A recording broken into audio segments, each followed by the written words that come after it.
আসসালামু আলাইকুম বন্ধুরা। কিছুদিন আগে ওয়েস্ট বেঙ্গল মুর্শিদাবাদে ঘুরতে যাই। আগে আমরা দাদা দাদির কাছে শুনতাম যে মাটির ঘর দিয়ে মাটি দিয়ে ঘর বানিয়ে মানুষ থাকা করতো, কিন্তু কোনো দিন চোখে দেখি নাই। কিন্তু বাট এইবার মানে ফার্স্ট মুর্শিদাবাদে এসে এই দৃশ্যগুলো দেখলাম। মানে এখানকার মানুষগুলো, প্রায় মানুষগুলো মাটির ঘর বানিয়ে থাকে। মানে মাটির ঘরগুলো দেখতে প্রায় পুরনো, মানে মনে হয় 30-40 বছর হয়ে গেছে একটা ঘরের।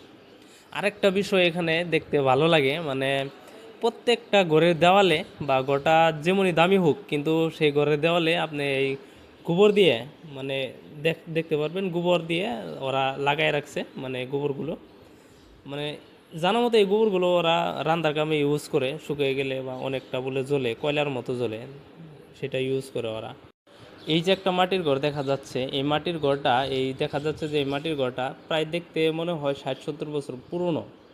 মানে মাটির ঘরগুলো, মানে মাটি হয়ে পড়ছে কিন্তু তবুও এরা ভাঙছে না।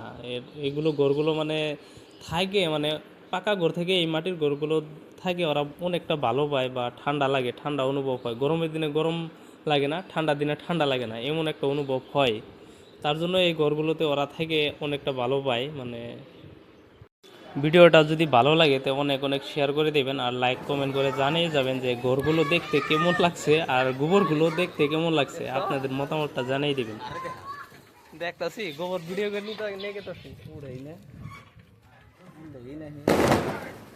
লাইভ হয়ে